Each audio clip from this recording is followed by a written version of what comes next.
Hello everyone, welcome back. We're continuing our series of video lectures on lean systems. Some of this may seem repetitive to you because both of the production or service operation management classes I teach are different. Some of you have 2 hours on Monday, 1 hour on and 1 hour on Wednesday. Others have 1 hour on Wednesday and 1 on Monday and 2 on Wednesday. So please, if it's repetitive, just ignore that aspect for one moment and try to focus on the core instructions being given in the lesson. So, to briefly review, last class we talked about close supplier ties being a necessary strategic characteristic. Oh, 1 second. My board marker. Strategic characteristic of lean system operations. And what close supplier ties means is, number one, we focus on small inventory levels. That means we require 4 conditions. We need products to be shipped frequently. We need products to arrive on a very regular basis. The longer the time is between deliveries, the more time we have to account for in terms of minimizing waste. We can have products delivered every day, which is great, but some organizations have multiple deliveries scheduled for every single day, which is increasingly efficient. We want to be in a scenario where at all times the amount of waste or the amount of time between deliveries is minimized, because that allows us to minimize many aspects of waste, including waiting, transportation, inventory, and underutilization of resources. We also want short lead times. Any product that we order, we'd like the order to be fulfilled as soon as possible. Now, we may get regular deliveries, which is great, but if I order product A and it takes from ordering until delivery 1 week, even if I get daily deliveries, that doesn't help me. If I order a product and it can be delivered in 1 day and I have deliveries every day, my life is exponentially easier if I'm in charge of inventory control. That is a much more efficient system. We want short, regular deliveries, and we want short lead times. Also, and this seems obvious, but in the real world it doesn't occur perfectly, is we want products to arrive on time. Deliveries to arrive on time. In any scenario where the product is not arriving on time, it inherently generates waste. Because number one, if we don't have the inventory, then we're waiting. Number two, if we have the inventory because we expected a late delivery, again, we have waste in terms of inventory. So no matter what happens, if products are not arriving on time, we're in a scenario where waste is being generated in multiple ways. Finally, our product or our supplier, we expect high quality orders from our supplier. If we do not get what we order, waste is generated. For the same situation as if it doesn't arrive on schedule, we may be waiting, or we may be in a scenario where inventory must be allocated because we do not expect a perfect order fulfillment. If our supplier is consistently like that, he is increasingly making our organization less lean, which increasingly is costing us money. So we need to focus on eliminating scenarios like that. Now, these 4 qualities or 4 conditions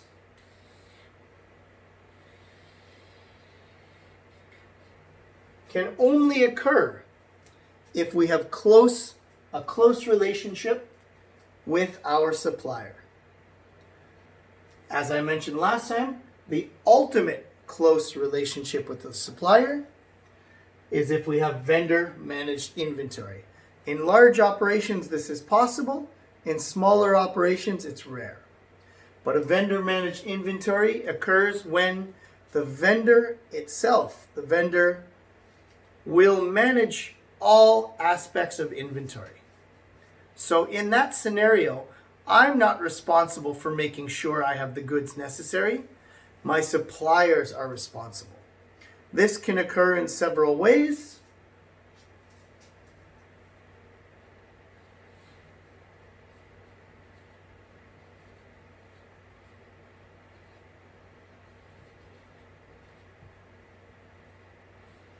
The first is if we have an in-house representative, someone who works in our organization, whose sole duty, they don't work for us, but they work in the organization, and their sole duty is to make sure that we have the goods we require. The second way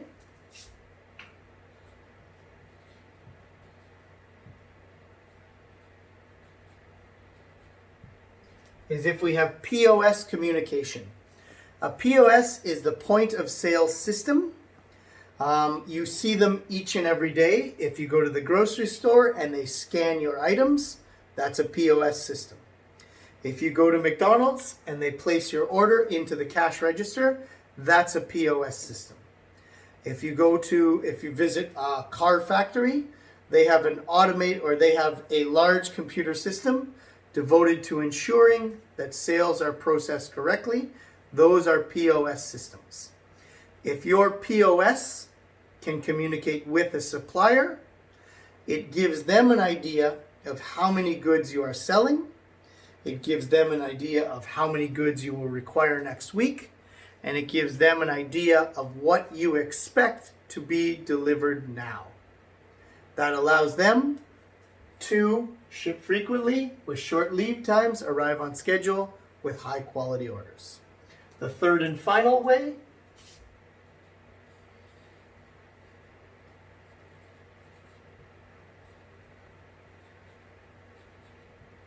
if we're in a scenario with intensely frequent communication.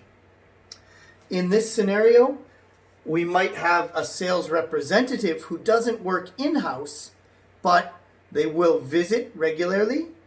They will communicate through telephone, text message, email on a day-to-day, week-to-week, hour-to-hour basis to ensure they're constantly in contact with the company, and doing so allows them to meet the company's needs as efficiently as possible. So the first step, the first strategic characteristic we require to be a lean system is to have close supplier ties. The second is to focus on small lot sizes.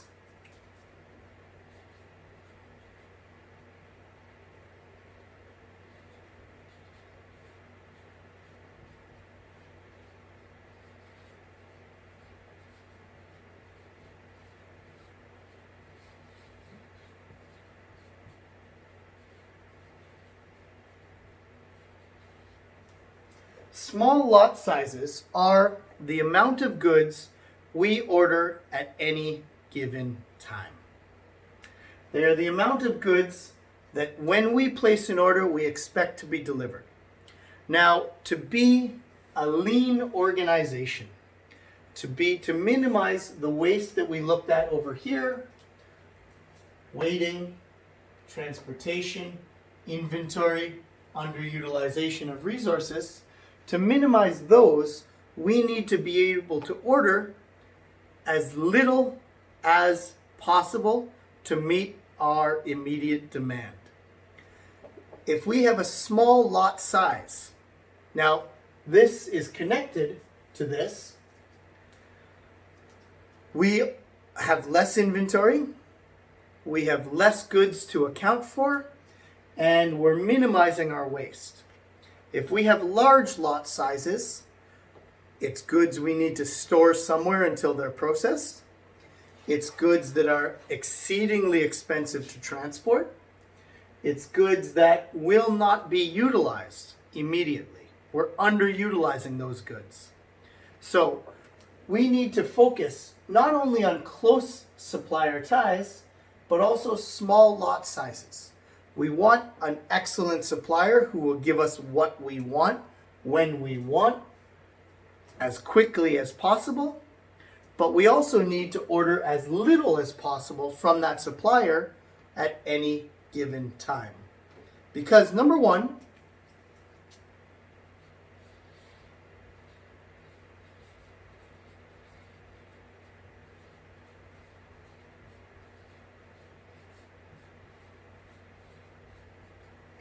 it reduces inventory levels. If we order a little bit, we only have to store a little bit. If we store a little bit, we're not wasting space on inventory. If we're not wasting space on inventory, we are more effective. Number two,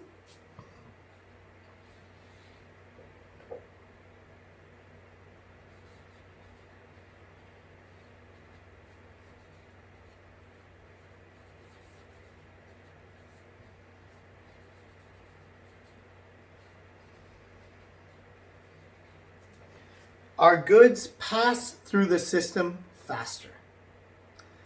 Meaning, when it arrives, it's used. It spends zero time in inventory because it's being used as it arrives, which is by definition a lean system.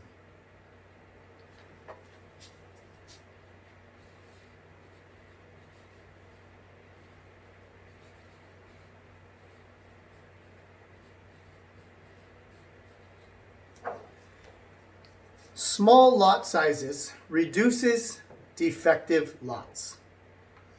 If I order 100 items and all 100 are garbage, that's a bad situation. Excuse me.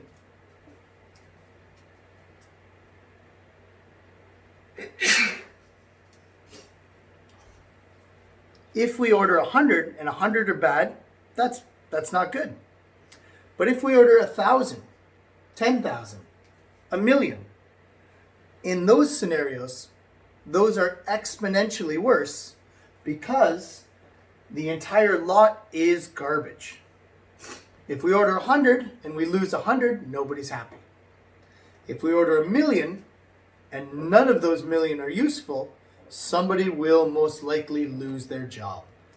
If we reduce defective lots, we reduce defects, we reduce waste. Also, maybe it's not the entire lot, but let's do some basic pocket math. If we order 100 units and 10% are useless, how many have we lost? 10. If we order 1,000 units and 10% are garbage, we've lost 100. The larger the lot size, if the same percentage of defects holds, the more we lose. The more goods that are scrapped or might require rework, the less efficient our organization is. Finally,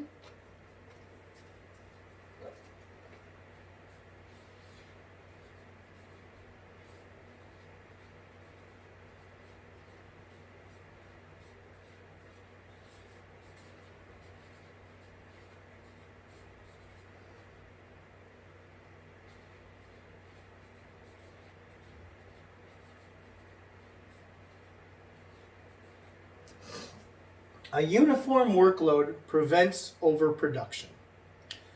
If we have small lot sizes, we get 100 units, we're processing 100 units. We're ordering 100 units because we expect to sell 100 units. If we're ordering 1,000 units and we expect to produce 100 units, maybe we produce 200. In that situation, we have overproduction waste. If we're consistently ordering the same amount, if we're consistently same small amount, relatively, if we're consistently processing that same small amount, we're consistently hitting our estimated sales levels. When we have too many goods on hand, we may overproduce. If we overproduce, as mentioned up here, that leads to overproduction waste. So, to be a lean system organization, we have two strategic characteristics that we focus on out of house.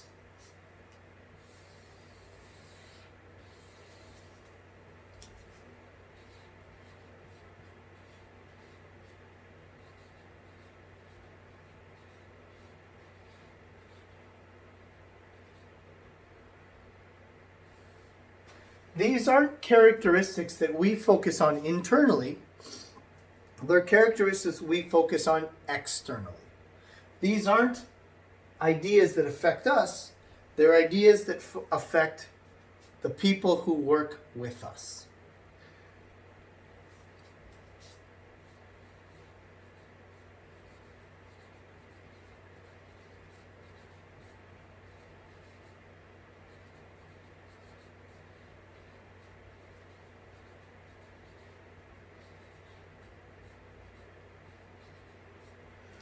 Both are related to each other. Both are critically important. And able to be a lean system organization, we require close supplier ties who will give us what we require, when we require, and exactly what we require. And small lot sizes. What we require must be the smallest possible amount because it reduces inventory. It moves faster through our system. It reduces the amount of defects that are delivered to us. And uniform workload prevents overproduction. These are out-of-house concerns if we want to be an efficient organization. However, we also have in-house concerns.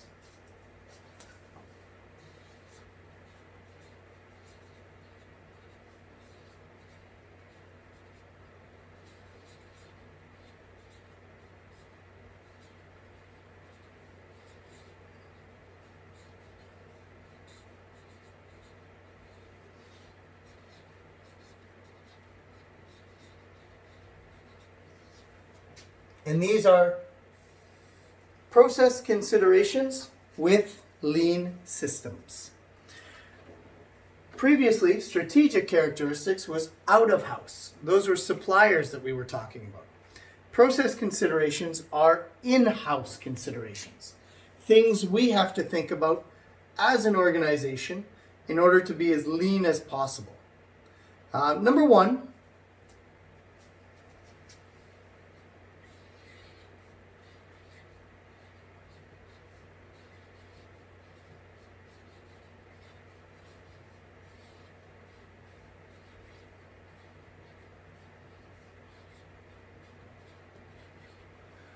we need to focus on the pull method of workflow. And what that means is very simply,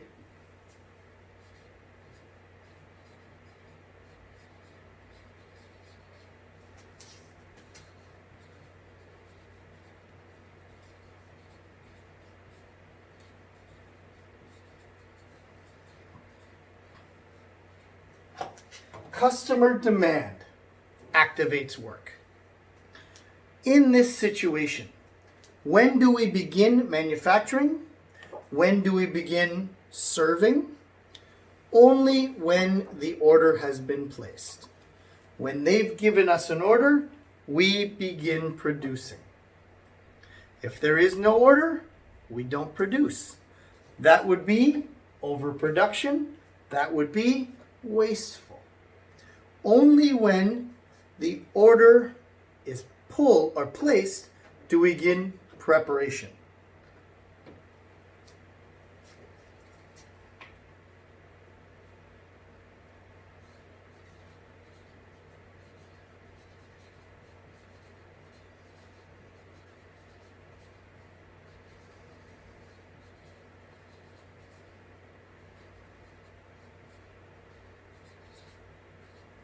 The pull method is what we want to focus on because it's the most efficient. It's the leanest. It generally leads to very little overproduction, which by definition is leaner. The opposite is the push method. And the push method relies on forecasting. It relies on understanding what will be demanded and manufacturing accordingly. So let's look at two examples that kind of define the dichotomy between the two. We have fine dining, which a nice steakhouse. We have McDonald's, a fast food restaurant.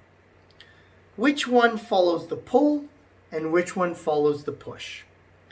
If you go to a fine dining restaurant and you order a steak, when do they begin making that steak? When you arrive at the restaurant? Before you have arrived, expecting you to arrive, or when you arrive? They manufacture, they produce, they cook the steak when you've ordered it. That is the pull method. If you go to McDonald's, 90% of the time, if you arrive at lunch and you order a burger, your burger's already been made. They're not waiting for you to place the order. Instead, they're making it knowing you're going to be there. They've, using their predictive methods, they know X amount of people will visit every lunch, X amount of people will order this burger, X amount of people will order this burger. Those are predictive methods. Following that, they prepare them even before you have arrived in the restaurant. They want to be efficient in delivering what you want, but they don't necessarily need it to be of the highest quality.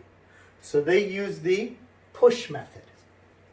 Fine dining is pull, fast food is push. The next one.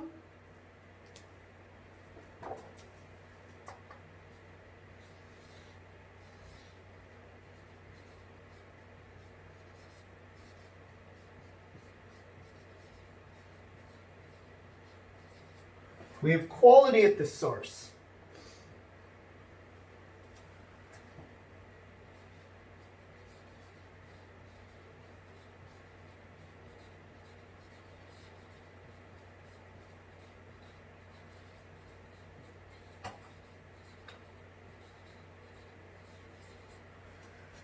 What that means is that we expect each of our employees to be responsible for the goods they produce.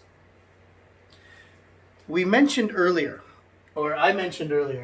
that when we're looking at defects, a lot of the times defects are found after production has been completed, during the quality testing stage. However, to be as lean as possible, to be as efficient an organization as possible, we expect the quality at the source. We expect each secondary product that allows us to produce our primary product, we expect all secondary products to be excellent. That means we expect defects to be caught or corrected at each stage of the process. If I'm looking at a burger, how can I tell if my lettuce and my tomatoes are great? It's difficult. If I'm looking at 10 finished burgers, it's very difficult. However, if each cook along the production process is looking at their product, they can identify very easily if the lettuce or the tomatoes is acceptable. We expect quality from the source of the products.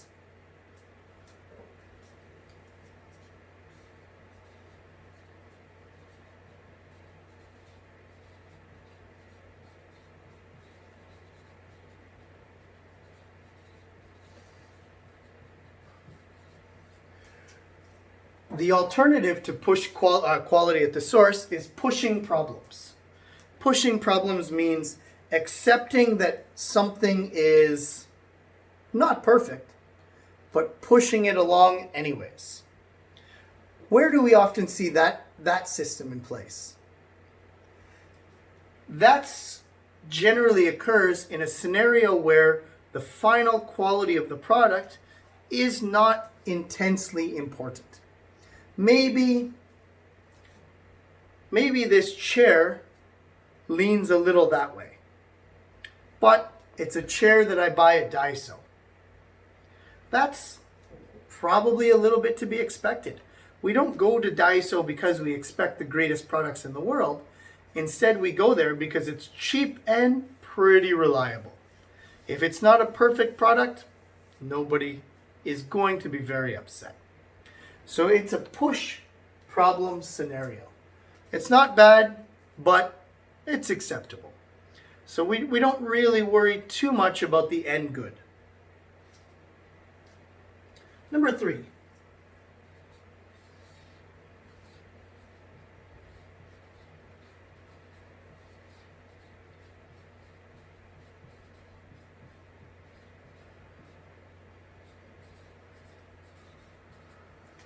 Uniform workstation loads. Now, this is a situation where each step along the way services the same amount of people. Each step along the way takes the same manufacturing amount of time. If station A requires 10 minutes, station B 10 minutes, station C 10 minutes, station D 10 minutes. That means we are moving at the same speed through each step. If we're moving at the same speed through each step, we have very little waiting. This reduces our wait times.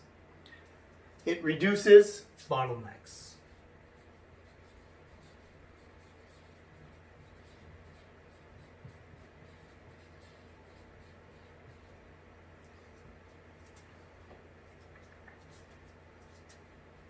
We see this, let's look at a service industry example instead of a production example. In terms of a hospital, hospitals typically have X amount of surgical rooms. Each room services X amount of people per hour. Ideally, the hospital would like each room to process patients in the same amount of time. Because in that scenario, 10 customers come in, 10 customers meet with the doctor, 10 customers move into the surgical room, they complete surgery, they move to the recovery room. In that situation, 10 more customers come in, and they move through the same process at the same speed.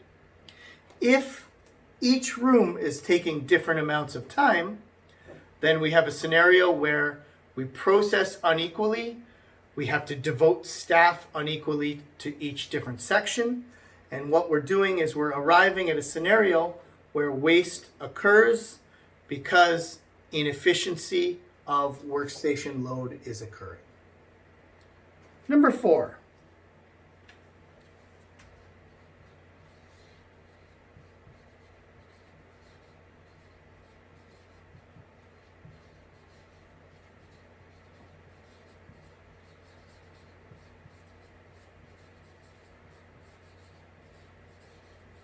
We want, in a lean system, we want to have standardized components and standardized methods.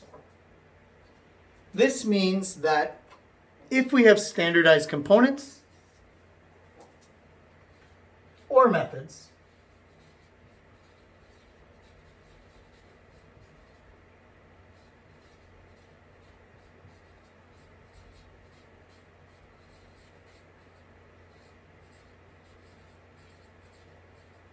then replacements are easy to find. We talked about Aldi earlier. Aldi cross-trains their employees. Aldi has workers who can work the POS. Aldi has workers who can stock, but they can all do the same jobs. The reason they're able to all accomplish the same jobs is simple. The way in each job is accomplished is always the same. They have standardized methods. There isn't my way, there is the company way. If you do it my way, that's unacceptable. We're not looking for individual efficiency, we're looking for team efficiency. In a team system versus a me system, each worker knows exactly how to do something. If somebody is unable to do it, a second worker can come in and they can take care of it themselves. It's not a perfect scenario in terms of maximizing individual efficiency, but standardized work methods make replacing staff at all locations of an operation a very easy situation.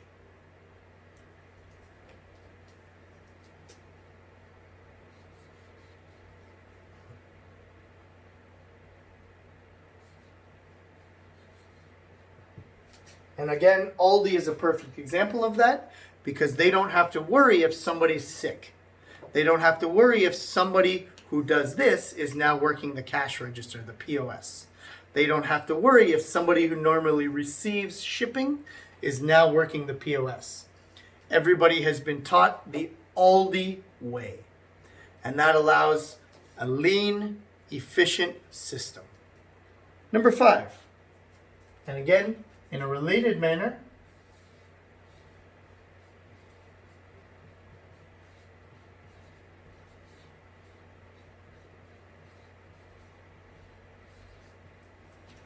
a flexible workforce. A flexible workforce means that we are elevating the role of the workers.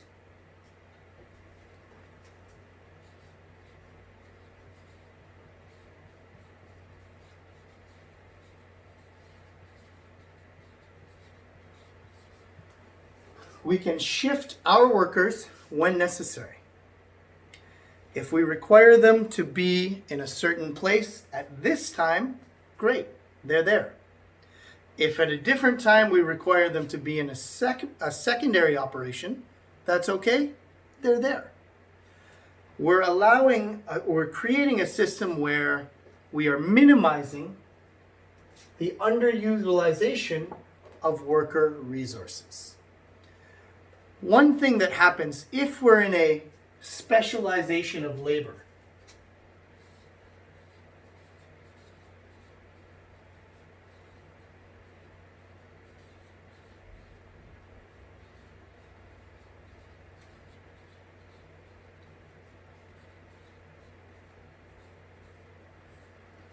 the opposite is a specialization of labor situation. In a specialization of labor situation, each worker is expected to do only one job, and they're expected to be excellent at that one job. But that's not always realistic. Or in that situation, it can be efficient as well. But in that situation, what we frequently have is the underutilization of worker resources. If my job is to accept shipping deliveries, I work in the warehouse. I only accept shipping deliveries. I don't know how to stock shelves. I don't know how to work the POS. I don't know how to handle customer service. When goods are being delivered, I am exceedingly effective. When goods are being delivered, I have zero problem working my job. I'm good at it. It's all I do. I am specialized in that labor. However, if there are no goods being delivered, what do? I don't know the POS system. I don't know how to stock shelves. I haven't been trained in customer service. So that is a wasteful scenario. We are paying someone to be at work. There is no work for them to do. So we want, in a lean system, we want a flexible workforce where workers can move when necessary to where necessary. Okay, number 6.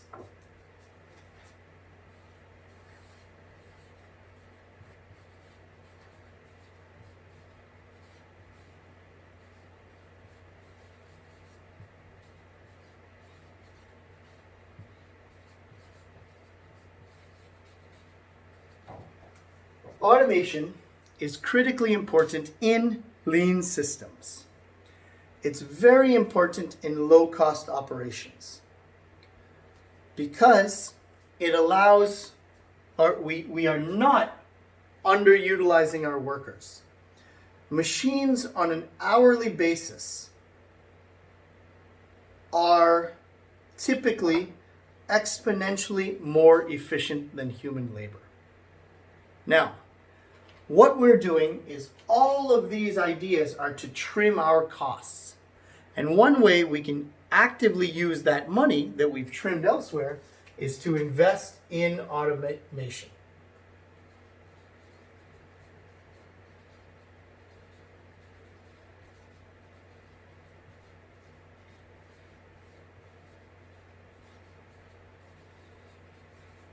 We want to invest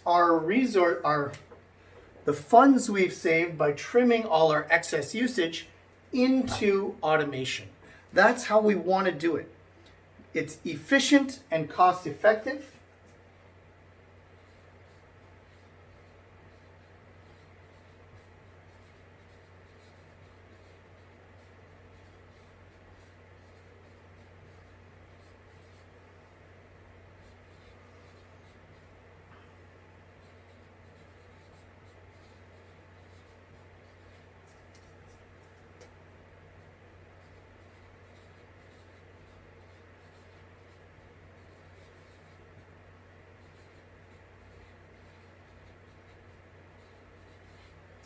So it is efficient and cost effective, but may lead to inappropriate processing. We do have to be careful. Just because it's automated, it doesn't make it perfect, but automation can greatly increase the efficiency of most operations. Two more. Number one, we want the 5S practices.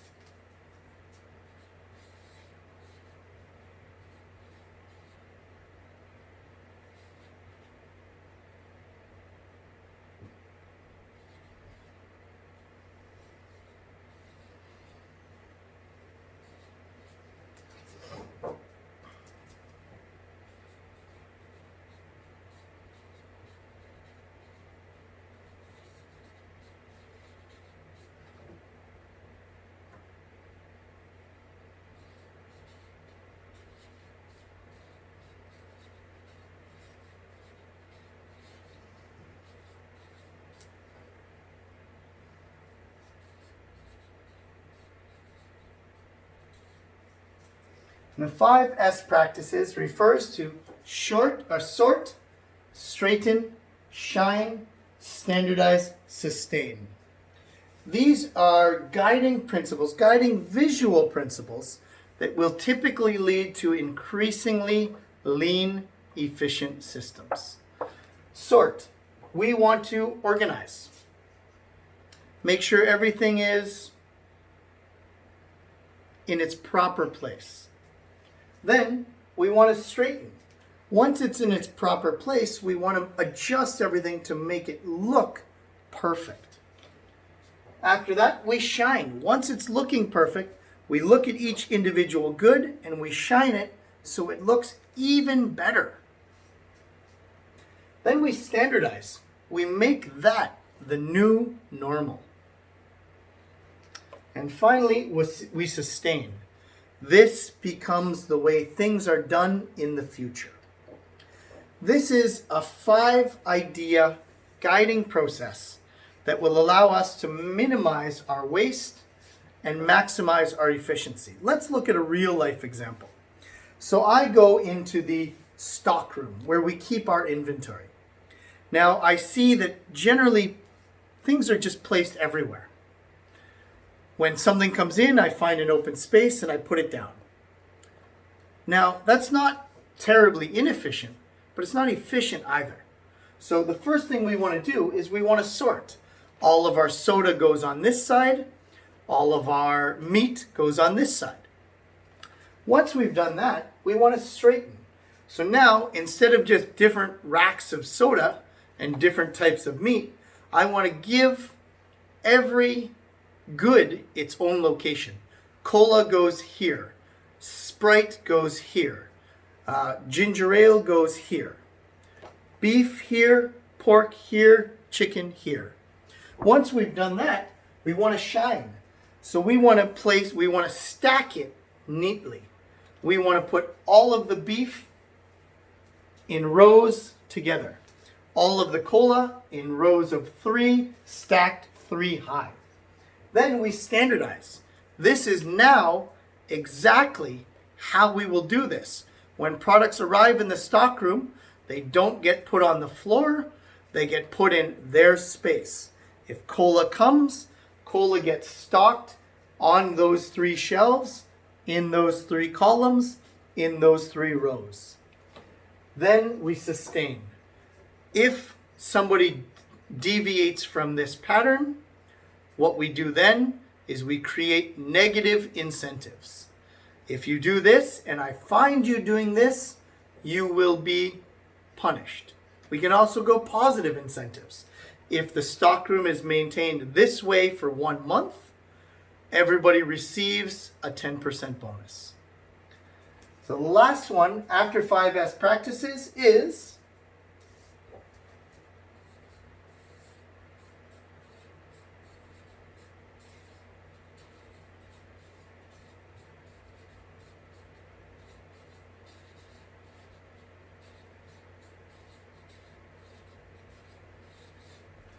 total preventative maintenance. Total preventative maintenance is relying on everybody to always be maintaining equipment. In a non-total preventative maintenance scenario, maybe we have a maintenance crew who comes around once a week to check everything. Maybe we have one man whose job it is to fix things. Total preventative maintenance, on the other hand, is a situation where everybody is expected to fix when they see problems. So, to recap, we have process considerations with lean systems. We have the pull method of workflow, which means to be efficient, we start manufacturing when customers order. We have quality at the source, meaning everybody is responsible for ensuring that all products meet our efficiencies or our quality standards at each stage of the operation to minimize defects. We have uniform workstation loads. At every workstation, we want the same amount of time, the same amount of effort being given. That will allow us to maximize workflow and minimize various types of waste. We want standardized components or methods. If our components are standardized, our methods are standardized, replacements are easy. Workers, parts, we can find alternatives very easily because everything is the same at all times. We have flexible workforce. We want workers in a lean system to be able to do as many jobs as possible. Not every specialist is available at all times. So we want each person not to be a specialist, but be competent in that area of operations. We want automation because it reduces inefficient use of workers. We follow the 5S practices: sort, straighten, shine, standardize, sustain. Take your cola, put it in one place, organize it in that place, make that the new normal, reward or punish people who deviate from that normal. Finally, total preventative maintenance. To make sure all products or all automation is working at all times, all workstations are efficient, we want all workers all the time to be focused on correcting any mistakes or any defects that might occur in a workstation or an automated system. Thank you very much, everybody. Our next class, we're going to wrap up lean systems with a brief overview and a short homework assignment. Have a wonderful day.